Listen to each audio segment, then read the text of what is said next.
Alright, ladies and gentlemen, we are here with day 2 of Revo 20XX-3, and we're going to be kicking things off with King of Fighters, Skullgirls. Skullgirls is going to be on the other stream. Later on in the day, we'll have Guilty Gear Strive and DNF Duel. I am Tales of Mr. E. I'm going to be commentating King of Fighters with you guys, and yeah, can't wait for the day ahead because it's another intense day of competition. We're at UK's, well, London's biggest tournament. We had a big patch. Well, I say big patch early in the year, but we've also had a new character, Hinako, join the fray. So it's and we decided to actually make her tournament legal. So I actually can't wait to see if anyone is going to bring her out in the tournament today, because she is an absolute menace, and I would love to see if someone can, you know, very quickly learn a character and bring it to tournament ready for, you know, tournament play. So it should be a good day ahead with a lot of good KOF action going on. So sorry, I'm seeing that one of the TOs, okay, with the coffee, bringing it over to the TO desk. Big up to all the TOs, okay. Big up to the production team, okay. Everyone at NGI has been hard at work, building out production team, the production, the event, and everything in preparation for this weekend. So I can't wait for the tournament to start, because boy, there are a lot of players. A lot of people have traveled down all the way across Europe. I believe we got 25 players, so it's just going to be one big double elimination bracket, and it's quite hard to call who's going to take it, because there's a lot of the players that I'm not too familiar with that are in the bracket today. So it'll be interesting to see who's going to come out on top. I think one of my favorites to make it into the top 4, well, at least maybe even grand finals, is going to be Boroshin. Another notable player, Samurai Pizzaken. Two UK players. So we'll see though, because I'm not familiar with every single player that is in the bracket. So it will be an interesting one. All right, the players are getting set up, and I think they're almost ready. I am seeing a Benny, K-Dash, and Orochi Yashiro on player 1 side. I believe that's PSX Kyle. Okay, and then on losers, not losers, sorry, on player 2 side, okay, I'm seeing Vanessa, Sylvie, and Mai. So this should be good.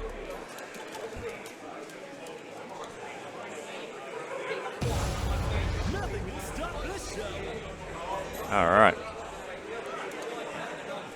Starting off, Orochi Yashiro. I missed what the Black French was. You know what's funny about the Black French?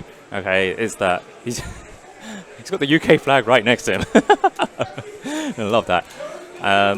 But yeah, this isn't grand finals, by the way. We're just starting the tournament. This is actually round 1. All right, let's see what's going to happen. All right, both players just trying to feel each other out. Okay, no clean openings. Okay, immediately. Oh, okay, it's the knockdown. Pressure. Okay, tries for the grab. Alright. Both players just trading blows, okay. Oh, okay, this is big. So PSX Kyle with the opening. Oh, messed up the Oki. Okay, being thrown. Got a bit too close. Oh, straight away with the super.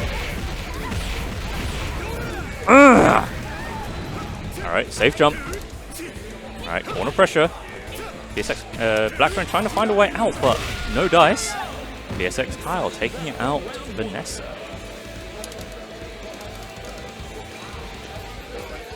All right, we got Sylvie, the idol, or one of 2 idols in the game. I guess she's more of a singer more than idol. Ooh, did not confirm. Oh my word.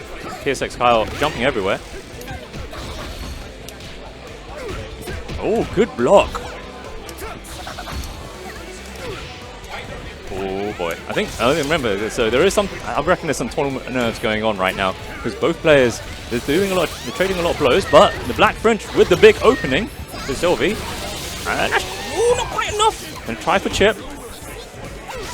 Oh, blimey. No health on Yashiro. Okay. Down he goes. Alright. 2 characters remain on both players' side. Here we go. Oh, Benny. Man like Benny.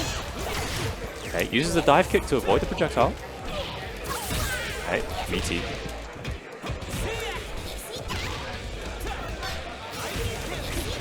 Okay, Black French just keeping the corner, using that D, stand D. Oi! Oi! Oh no! He missed the command.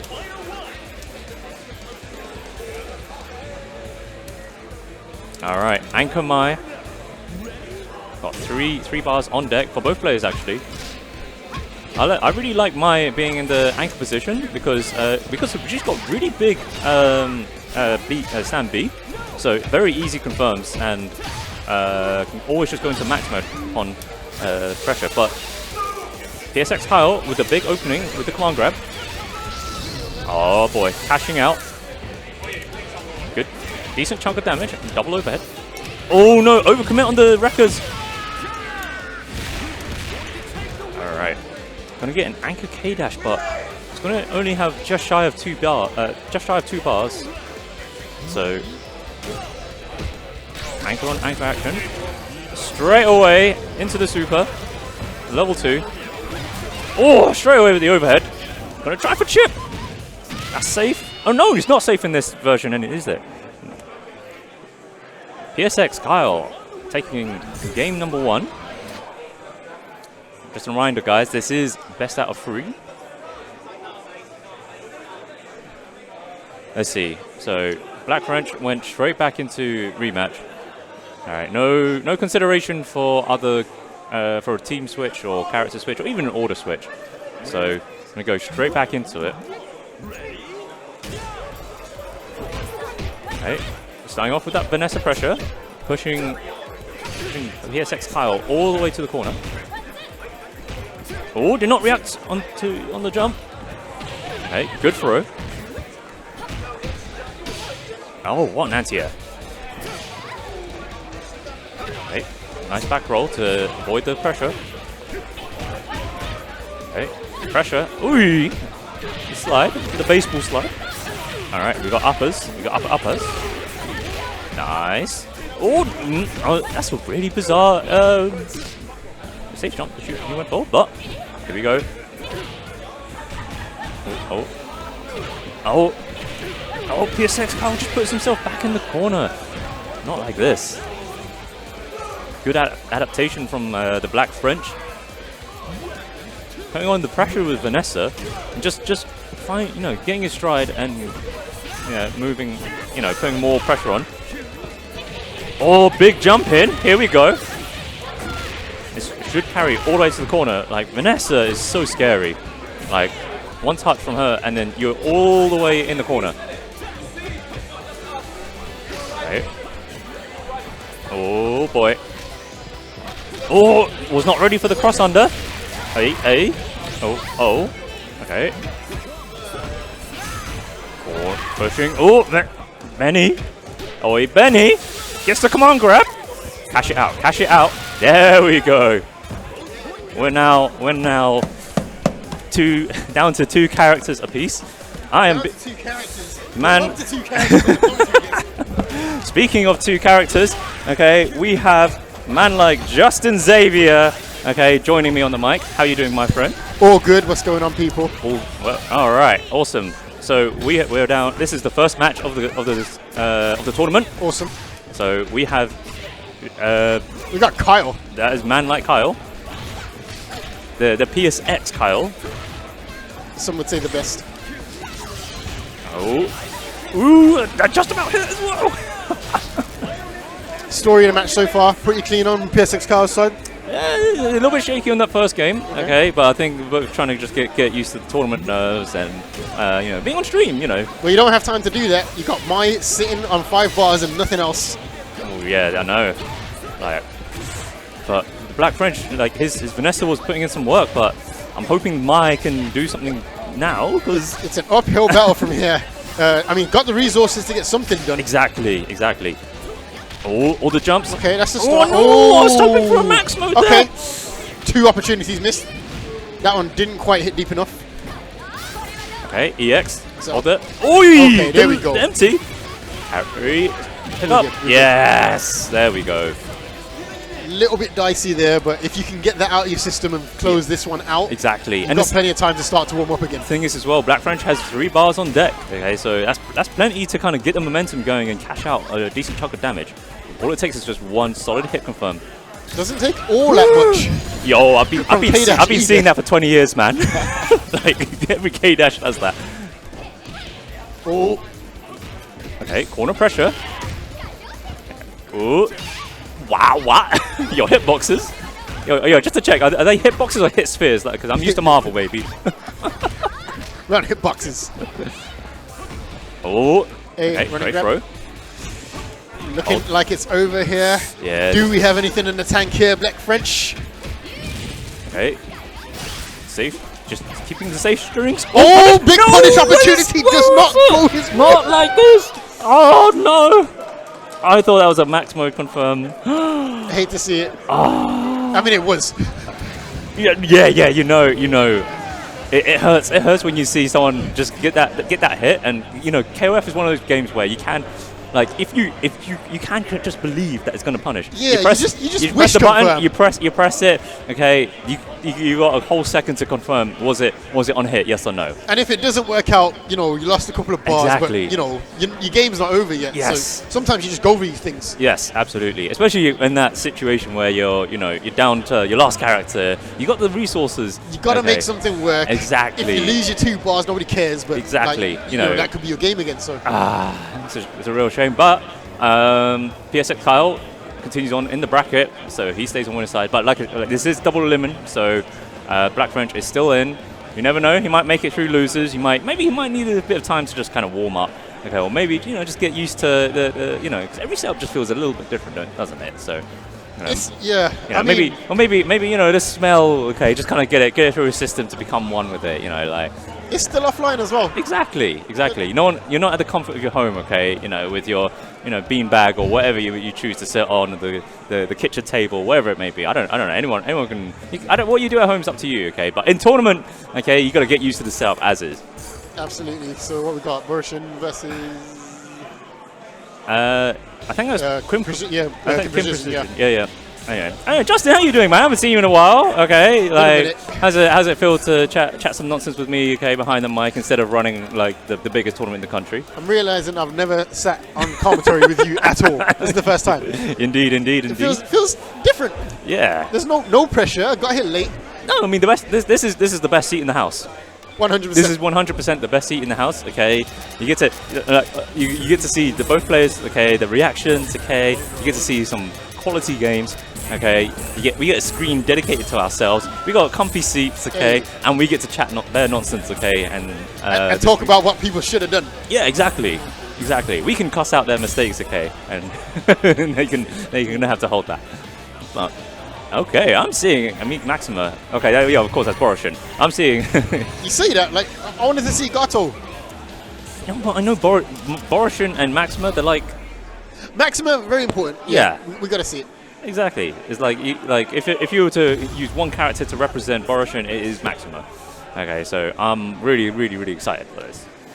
Okay, but Kim Precision's got some interesting team. Mega Rugal. So I've never seen Kim Precision play King of Fighters before. To be fair, I've never seen him play. I've just seen his name in every single bracket of every single game. Enters absolutely everything. He's pretty skilled at most of the things he's playing. So. Look, man, like if you're going to an offline tournament, okay, he's making the most of his day. So I'm down for the players that. Whoa! You just slid across. Straight in. I mean, a Mega Rugal straight away. That's one of the big weaknesses with the character. Gets the DP baited out. Oh boy. Oh. Okay, I'll be honest. I have no idea what Go Neats does. Nobody does. Okay, I just know he is the representation of British weather. It's just the 4 seasons. Okay, just bare wind everywhere. We're just seeing no opportunities for Kim to even start there. Bro, that crouch B, okay, at the end, that was done with confidence. Yeah. Like he knew he was. I know this is gonna work. Yeah, he's conditioned him to kind of hold that. Oh, slippy slidey. Walking on ice. Let it go. Oh, corner. All right, here we go. Kim precision. Oh no, that was. Boroshin's had so many good reads in a row so far as well. Boroshin, honestly, he's one of the guys that puts like an incredible amount of work. Oh my word! Oh, Justin, was that a left or was that a right or was it middle? I would have been blocking as if it was a cross-up, man. That's me. Maybe I got hit. All right, we got going its mirror. All right, maybe Kim's anchor going in can put some work in, but I mean, Boroshin, maybe, possibly in another dimension. That corner pressure though, you just don't know what he's gonna do. I mean, he's mixing things up so well at the moment, and his pressure's so solid. He's not missing his confirms. That's going to be big damage, but it shouldn't kill. Oh, I don't know. Oh, Lord have mercy. Nope, we're done. Hey, Justin. We're done. Hey, Justin. I'll get him out of the way early. So what I was saying about Boroshin is that if you follow him on Twitch, you'll see he's streaming this game like 5-6 days a week. And he's been doing that ever since KOF50. Twitch.tv/Boroshin. Okay, yeah, okay, I got it correct. He's giving me the thumbs up. He's listening. He's listening somehow. Yeah. Oh man, I mean, he'll even run the untold. He knows, he knows. Okay, so if we give him some bad advice, okay, oh man, Kim's gonna do a jump on round start. Okay, this is where he's gonna. There's no reason. All right, he wasn't listening anyway. Yeah. Better start this time at least. Not absolutely ripped apart and stuck in the corner. So we will see if Kim can start to adjust here. So ready. He knows he wants to commit to the jump after that the block string. Oh, what a block! Okay. There we go. Oh, he misses the meaty. Oh, God crush. I don't know if Kim was ready for that. I mean, he's just spent the whole round building it up. It doesn't matter if you're guessing right on the blocking. Your defense has to be more than just that, or he's just going to crack you open. Yeah. I've been on the wrong side of Boroshin doing exactly this, so... I hope Kim can find some answers, and soon, because, boy, it would hurt to go down to a double OCV. I mean, we're starting out rounds with elbows at this point. All right, Kim with the corner pressure. Oh, what knowledge! Boroshin knows it's not real. He's just ready for every jump as well.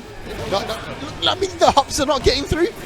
You gotta stay grounded. You need to start poking at this point. It's the only way to start to throw him off a little bit. Yeah, starting to put up a zoning game, and at least looking a little bit alive this time compared to the morning of the previous round. No fear, Boroshin.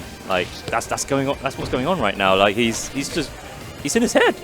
He is 100% in his head. Everything is going in Boroshin's favor. Lands the jump in into the light. Goes for a grab anyway.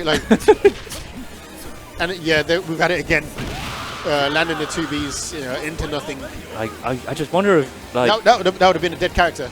Oh man, 4 bars. 4 bars, but Boroshin's still got more than half of the health on his point going this. I don't know what was going point Boroshin, because that is literally what's happening right now. Is point Boroshin. That's all we've seen. Yep, we're going to be seeing the OCV unless something turns around very quickly here.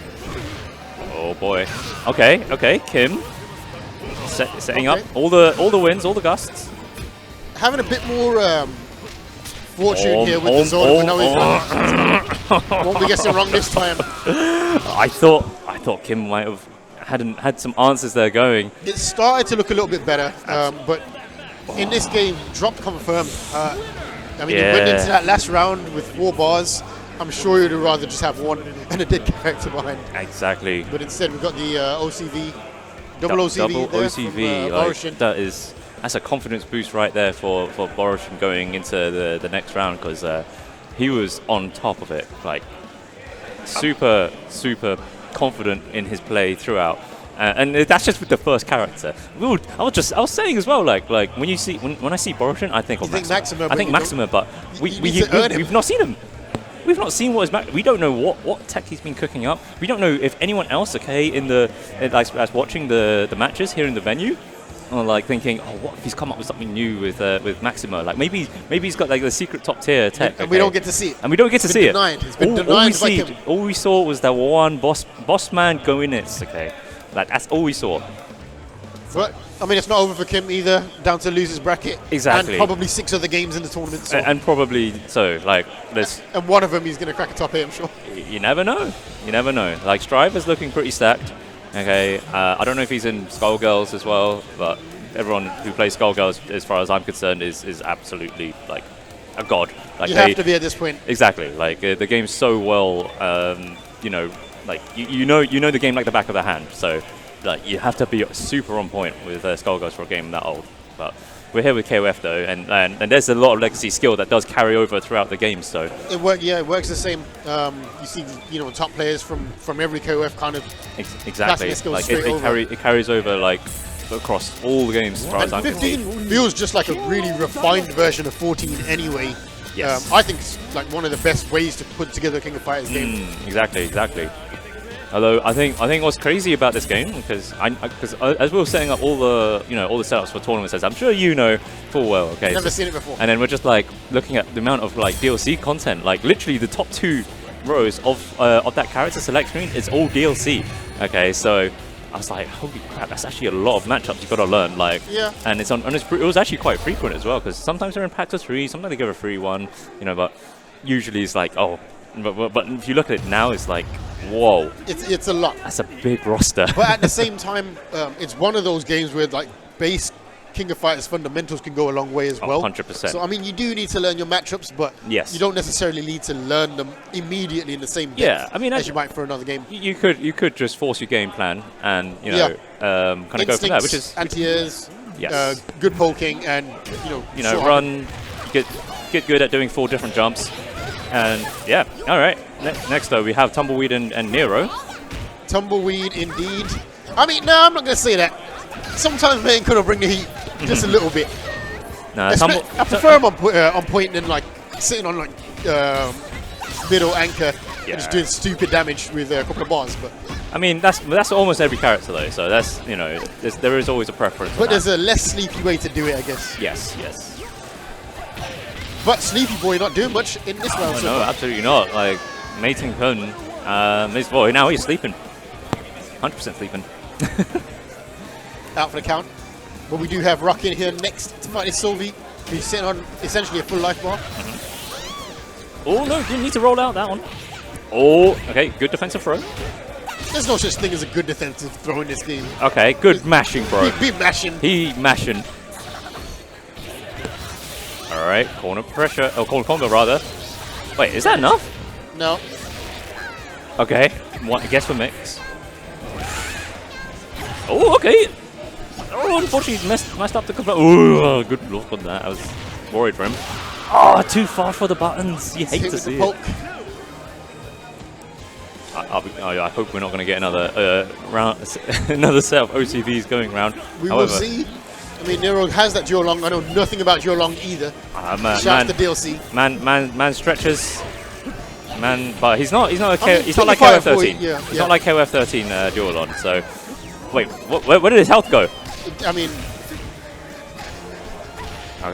oh boy. Oh boy. Oh. Okay, we got the punish here. Okay, here we go. 3 bars as well. Oh, bring forward the combo. You hate to see it. Oh. I mean, it was going to be a huge battle back there. I mean, another clean OCV so far. You do tend to see these stacking up in that first round. Yeah, that's true. All right, Tumbleweed taking game number 1.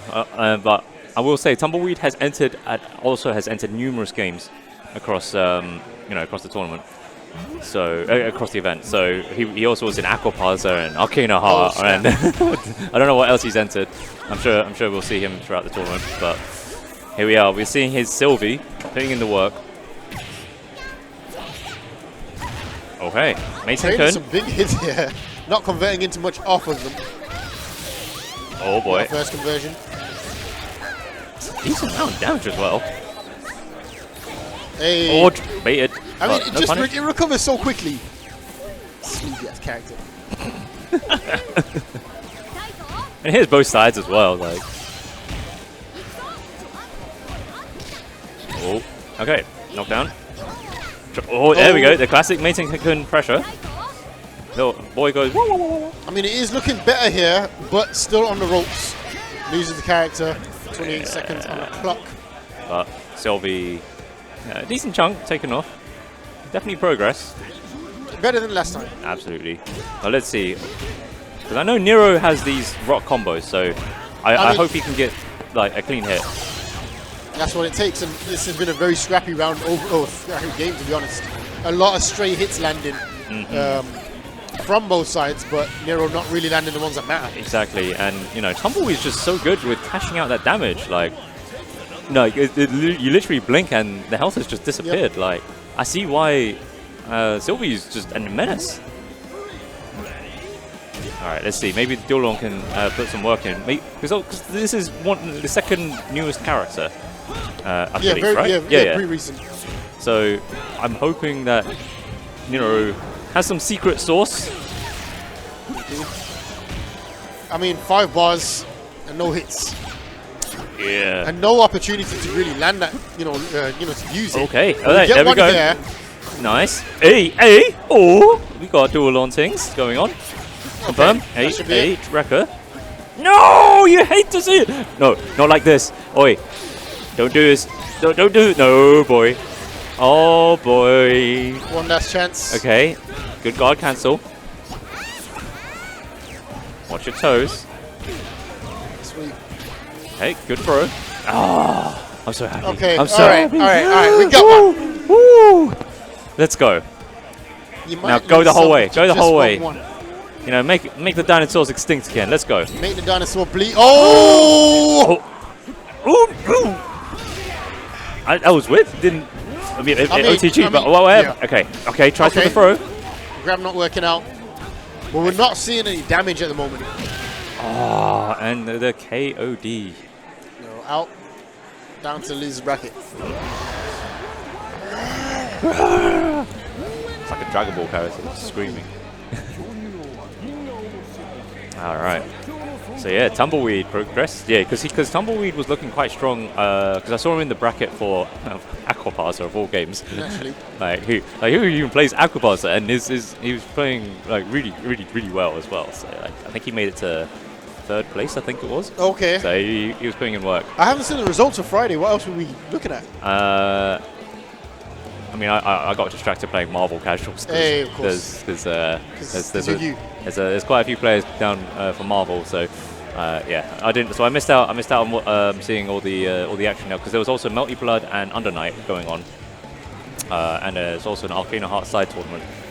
So yeah, no, but definitely catch up with all the results. Okay, on Start GG, but yeah, we have more matches coming up soon.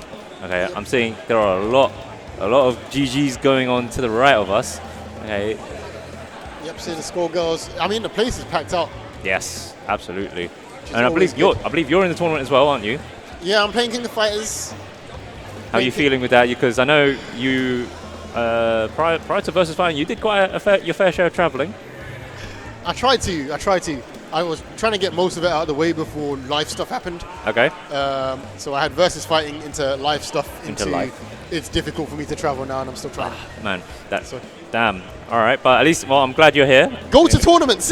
yeah, exactly. Like, because that's the thing. Is like when you run the tournament, it's tough at times to find the time to go to another one and just enjoy yourself. So, what I will say to anyone who's thinking about it, and like, is that person that doesn't end up heading out there, is every time there's a tournament, I wake up in the morning, and I'm like, I can't be bothered. Wake up, put my stuff together, get my way here. Every single time it is worth it. Yes. Every single time. Always. Even just the opportunity to catch up. Yes, exactly. And then narrowly miss out on a podium position for a game that I should have played for a day beforehand. No. If you get a podium position and you didn't practice, that's when it's even better. Never happened to me. I've always had to grind for it. Every time. It happened to me once. Marvel. No. Actually, King of Fighters. Went all the way to Greece, and it was maybe a good month or so since I last played it before. Okay. This was for Clash of the Olympians last year, and I won it.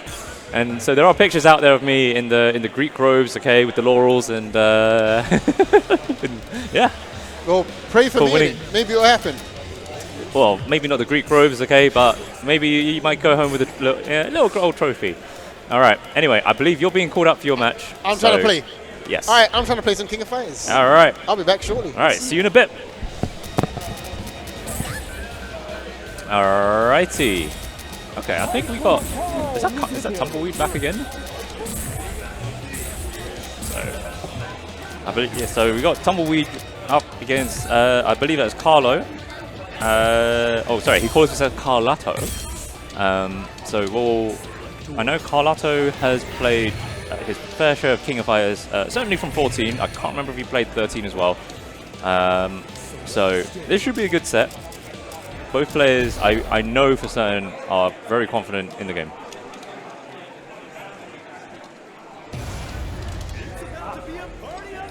Oh.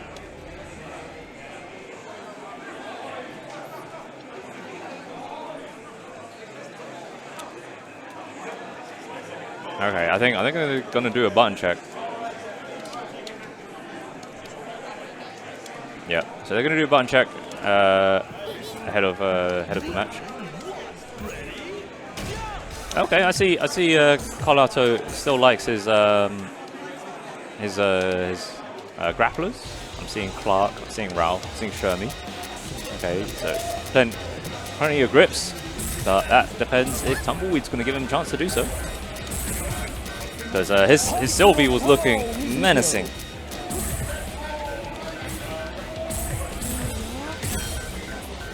Yeah, this is winners quarterfinals, so I believe whoever wins this will be on top 8 winners side for Revo.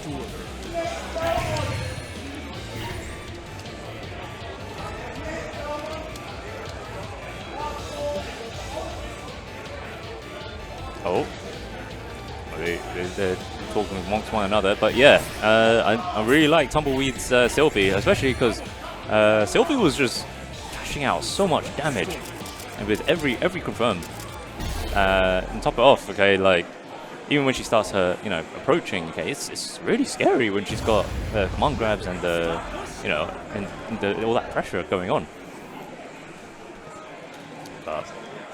Clark, let's see, point Clark.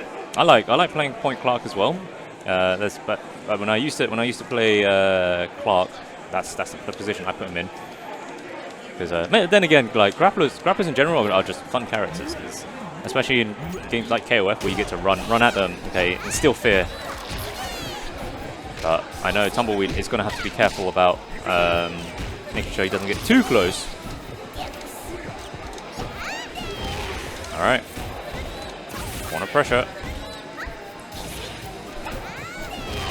Oh, good block on the cross up. All right. Gets the throw. Oh. Here we go. Good confirm. Okay, gets the knockdown. Gotta guess. Okay, good roll. Wow, Carlato very ready for all these cross-ups. Oh boy. Tried to reversal. I'm not sure what you tried to do there.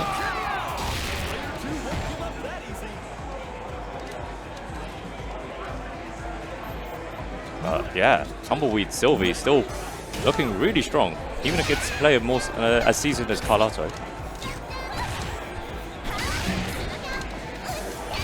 All right, Sylvie putting in the work.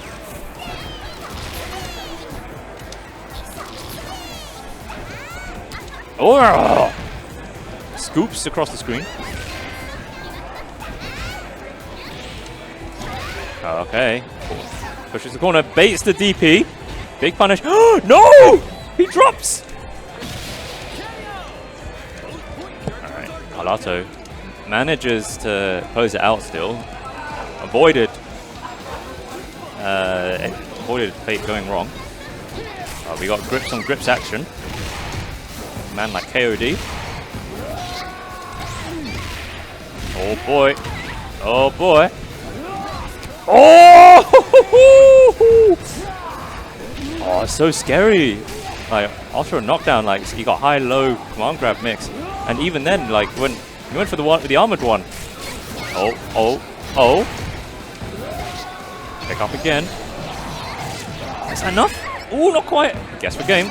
Oh no! Of course, he's got OTG. It's been a hot minute since I've seen that. You're the king of dinosaurs.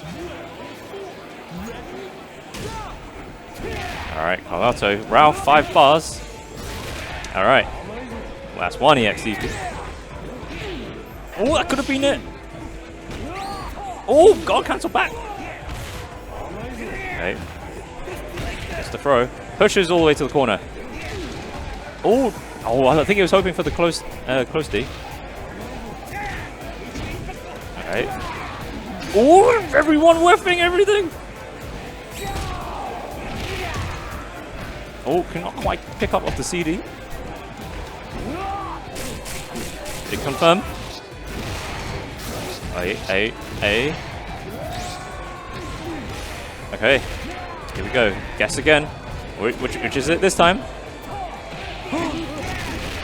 Should be able, no, not quite enough. Ooh, he whiffs it. He whiffs the shattering strike. He tried it. Ralph buttons are so big. That was rough. All right, anchor Mason-kun, 2 bars. However, Carlato is still sitting on 5 bars. All right, cashes out the damage. Ooh, is this enough? It definitely is. Tumbleweed taking game number 1.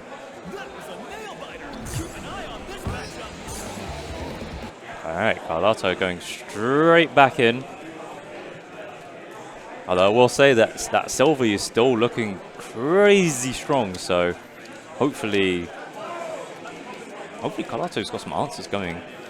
Because I would love to see some Clark action, you know, make him, you know, get some of that going. All right, gets the CD to start the game off. Corner pressure, but overcommits on the Oki. All right, big opening. A, pick up. All right, it's the roll. Ooh. Jeez, so much damage as well. It's about the same.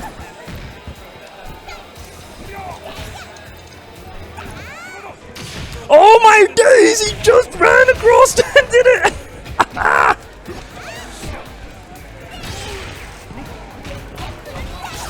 Okay, corner pressure. Sylvie. The minute. Oh! It avoids it!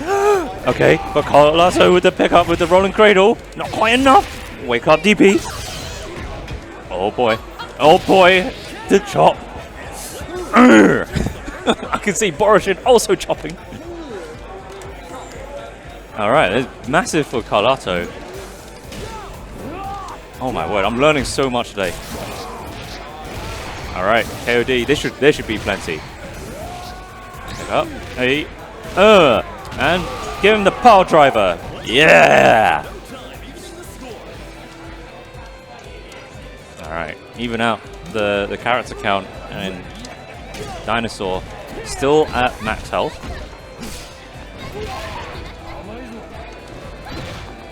Okay. Oh, it's so scary because goes for the body splasher, whiffs it straight into the command grab, which is, oh man, makes you think twice.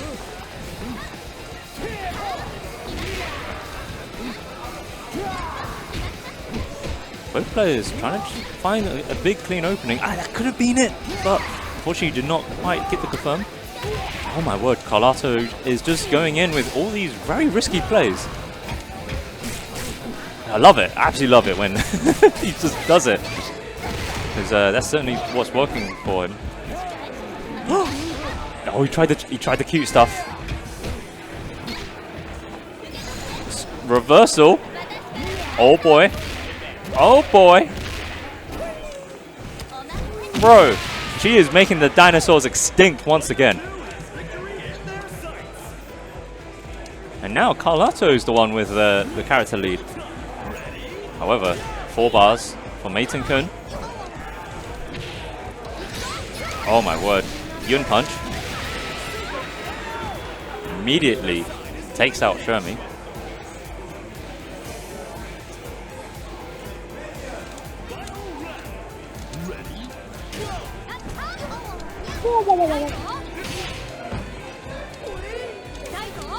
All right. Oh boy, both players don't want to go too ham with the approaches. That's the last character. Oh. Okay. Spacing. Alright, gets the throw. Oh man, I'm so scared for both of these players. Alright. Carlotto is playing a very defensive Ralph. Doesn't want to overcommit on anything. Oh boy, that's a massive opening. Oh, he had 5 bars. Why didn't he spend? Okay. Okay, goes for the throw. Oh my word! Both players do not want to overcommit. Oh my. Yeah, Carlotto is being kept. Okay, straight into super. Here we go. My word, both players. I don't know what it is. They must have so much sweat on their hands because when it came down to the last 2 characters, no one wanted to overcommit. I don't blame Carlotto going for very safe options after Mei Tenken did the punch, because it's always scary to see the DP straight after. But man, wow, that game had me on the edge of my seat. Alright, back at it again. Last game for both players. Once again, as a reminder, this is to get into top 8, so both players do want to take this. Alright, gets the punish. Okay, throws. Okay, can't quite convert that. Okay, Sylvie with the pressure. Are you kidding me? He just does it.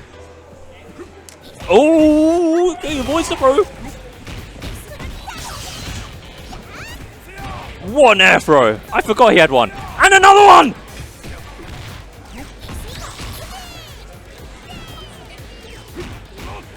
Oh! I swear it's punishable! Oh, what a punish! Oh, straight away with the dragon punch.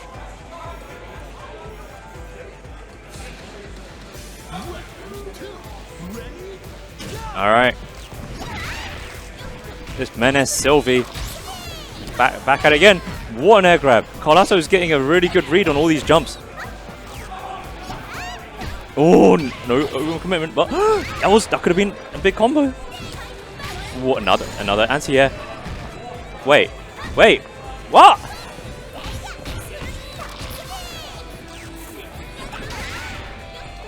Oh, corner pressure. There we go.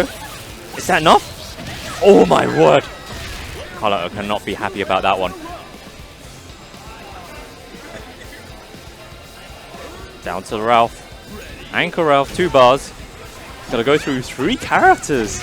This is super uphill.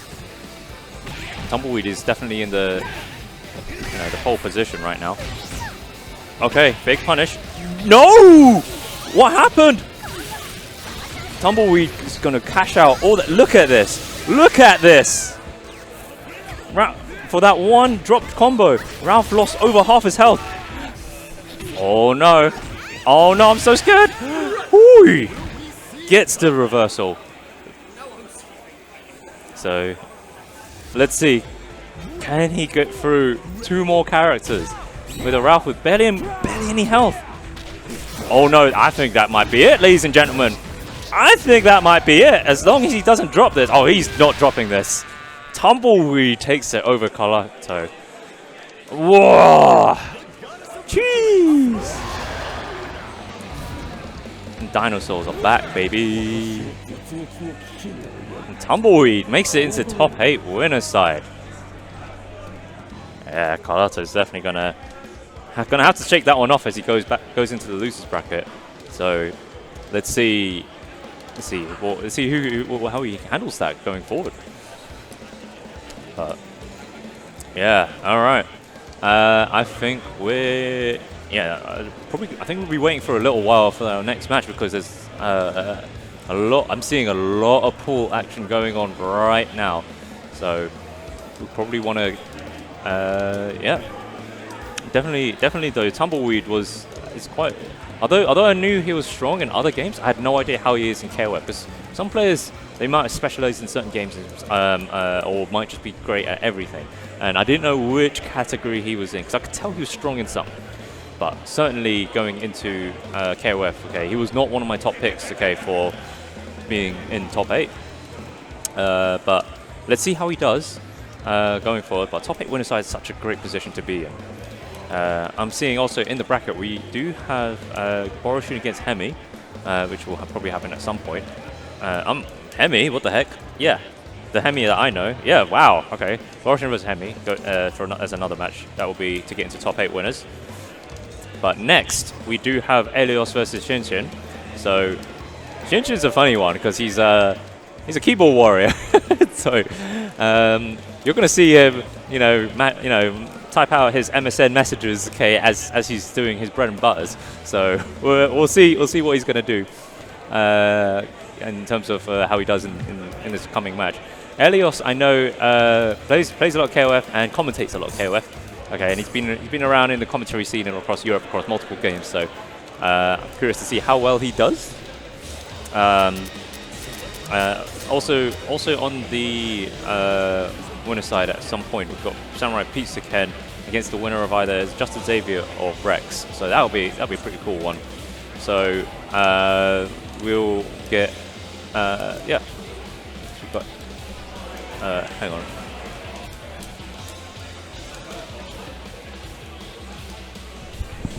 Mirai, they need help on stream. They need help on stream.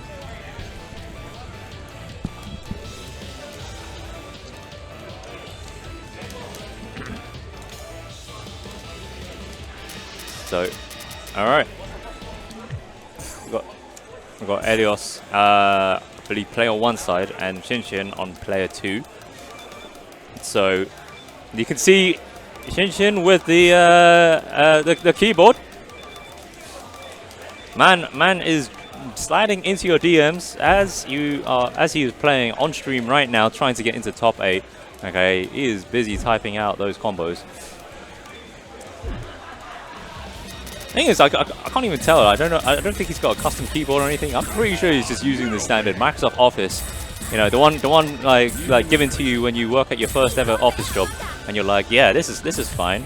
Okay, and it's the one you stick with for the next 50 years. So none of this Gateron, none of this Cherry MX. Okay, I'm pretty sure it's just the standard membrane keyboard. Well, at least it looks like it. I know that. It just likes the black aesthetic, and it just looks the same as what you'd get in an office. Elios running the good old hitbox, one of the nice small compact ones. I'm not sure what model that one is. Okay, if it's a snack box or one of the other ones. It looks like a snack box to me. But then again, recently this year, there's been like if you go to any offline tournament, you're going to see a lot of people with these small sized like hitbox mixed button leverless style controllers, and they're very small, very compact, very easy to carry around. So very convenient as well. So you want to rock up to a session or just bring it in your hand luggage. Okay, super easy by comparison to a full size stick. You can see there in the back, man like Abigan with his full size Kwambala. But you can tell that one is one of those where it's a bit tough to have as a carry-on, but let's see. This is what the FGC is about these days. Okay, is being all-inclusive with every controller option being offered. So let's have a look. He's still doing some button checks. So personally, I've recently upgraded to a stick, hitbox, mix box. What do you call it? It's got like 15 buttons and as well as a stick. So that way I can still churn the butter if I'm playing a grappler whilst also cheating, just like every other hitbox player. So I am all sorted for any control scheme that fits the bill. All right. We're gonna get. All right, both players selected their characters and are ready.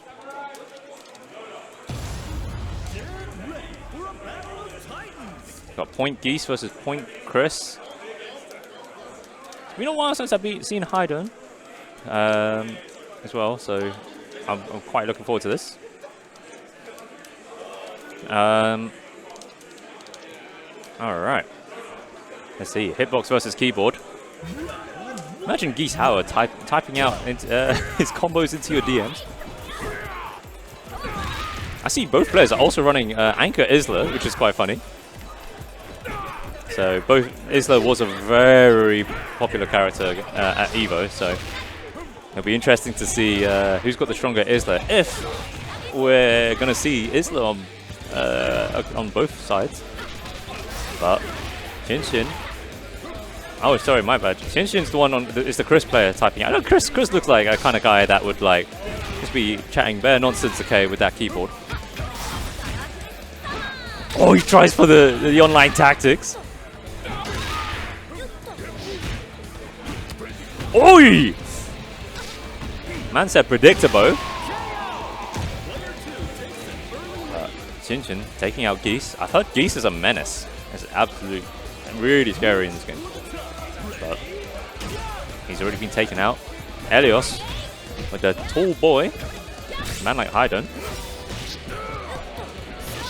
Oh, what? Wait, that's an anti-F? Oh, man with the finger guns. Okay, baits the DP. Easy punish.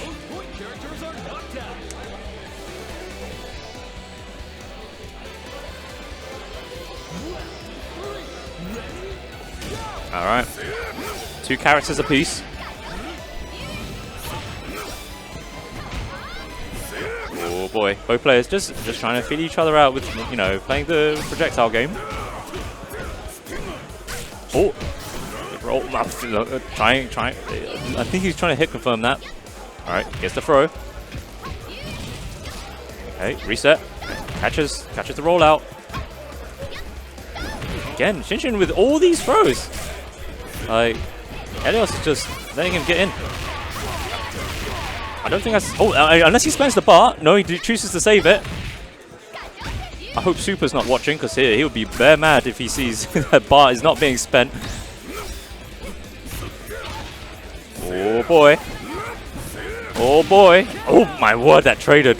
I don't even know what with what, but... Now, Elios, we get to see the first Isla of the set.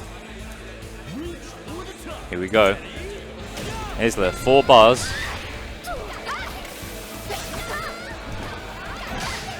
Isla got very big buttons and also very tricky air movement. Alright. Being pushed to the corner. Shin with the corner pressure. Reset. Oh. Okay, jumps out, does not want to deal with the Isla pressure.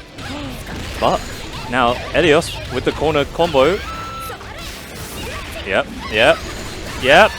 Oh, not quite enough. Wait, tries for a throw. Oh my word.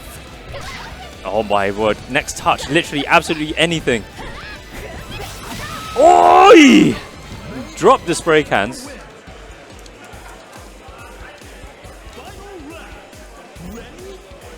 Alright, Isla on Isla action.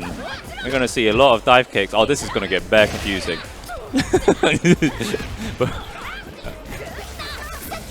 Alright. Oh boy. Okay. Both players trying to feed each other. Oh my word. It is really hard to keep up with who's who. But purple arm Isla. Shin takes it over Elios. My word. This character is wild to watch mirror matches because they're switching sides non-stop. They're dive kicking everywhere. You're seeing hands, just hands everywhere. There are 8 hands, okay, in that mirror match. just bro. Anyway, we're back at it again. So game 2. Let's see what Geese, if Elios's Geese can put in some work. I would love to see the Geese put more action in, especially with the predictor bow. Ooh. Oh. Oh. Okay, Shinshin just with the relentless pressure. Okay, DP ender. Goes for throw. Good break. Okay. Yeah, good check.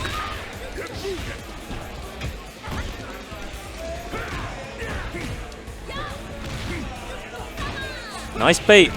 Cash it out. Here we go. Not quite enough. Oh yes. Oh, what am I talking about? I don't know this game. These man said stand up, die. Or was that only in second? Anyway. Now Elios is the one with the character lead for the first time in the set. Oh, big jump in. Here we go. That should be plenty. Here we go. Shinshin ties up the character count. Both players will have max health.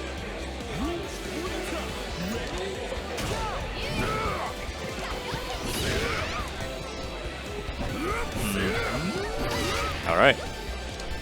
Jump CDs. Jump CDs everywhere. Oh, that could have been something really big.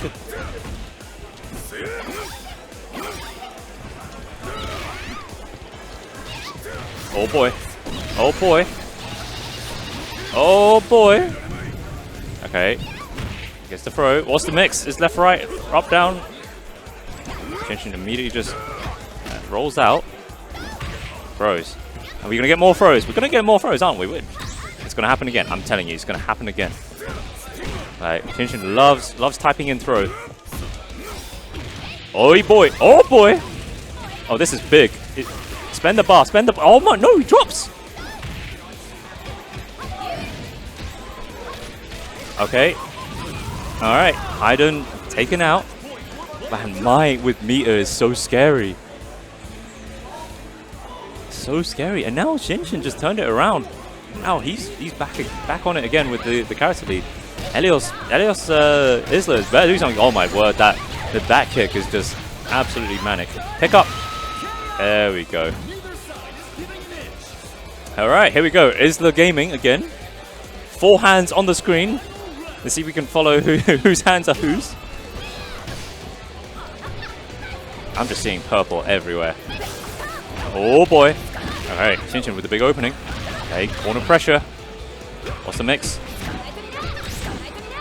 Oh my word. No, I can't believe that save. Oh my word, why is it? Alright. Elios now turned it around. Big punish, he did not confirm correctly. Okay.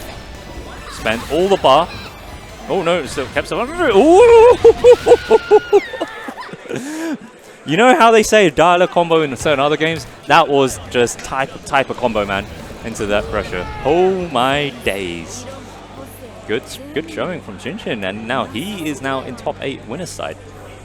So, good stuff, good stuff, good stuff. Well, Elios showing he's still got, still got promise. So maybe he'll progress on the loser side, because obviously top 8 winners side is, although it's a great position to be in, you still have another chance going into the loser side.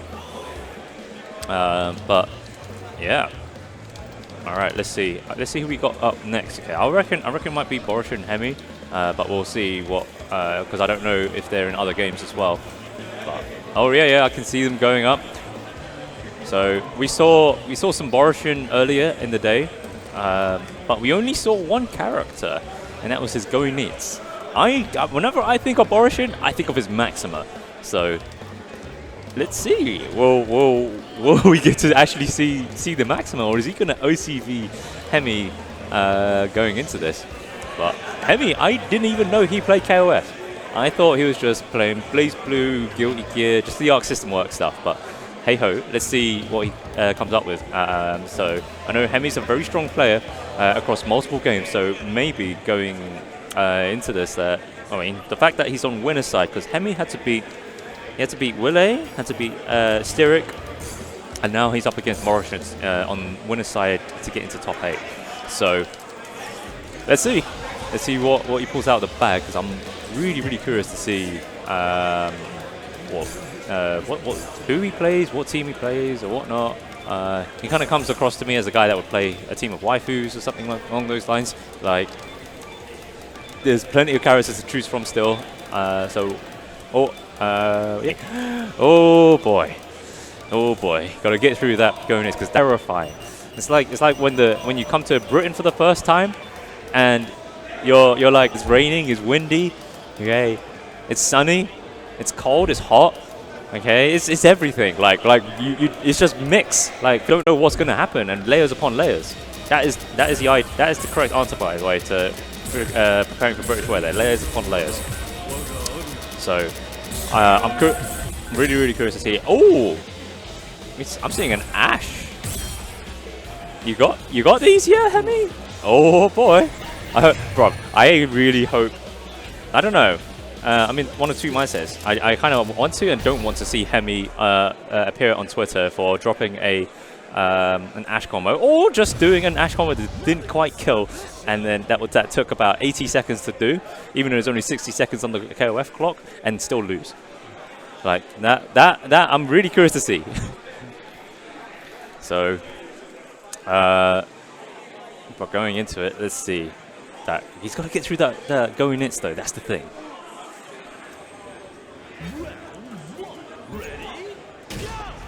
All right. Point Athena versus point going nits.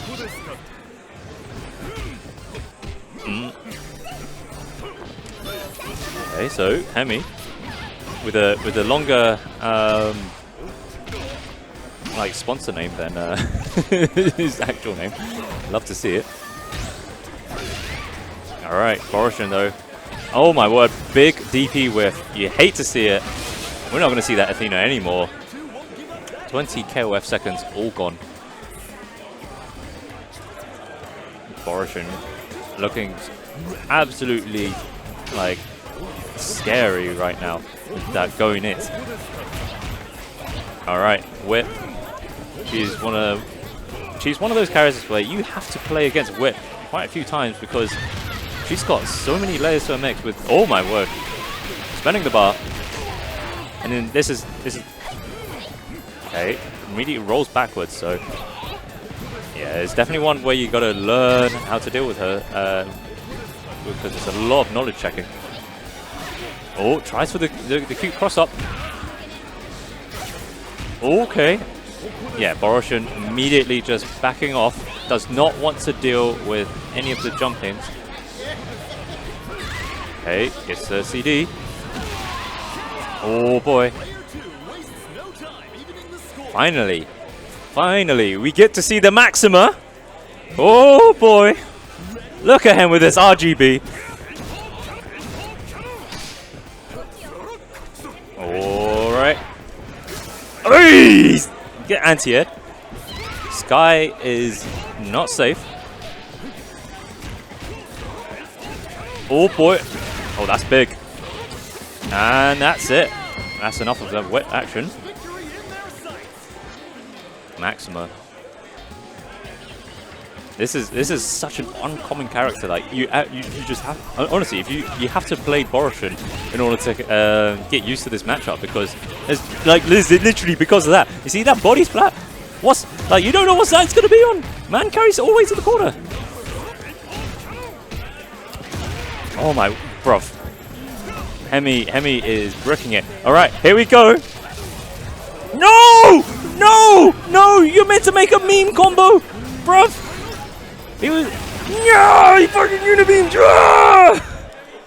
Unibeam. Not like this, Hemi. You're not gonna get on Twitter, okay, as a result of dropping a combo that early. Yeah. Oh, you meant to do the full combo. Let's see, Hemi, better shake it off. I wanna see the sick Ash combos. I wanna see the sick Ash combos, and hopefully it kills.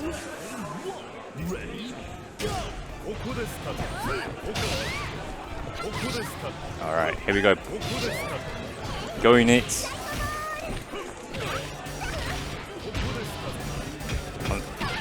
Okay, big opening. Oh, last hit didn't quite touch. Ooh, wait, he could teleport into the air.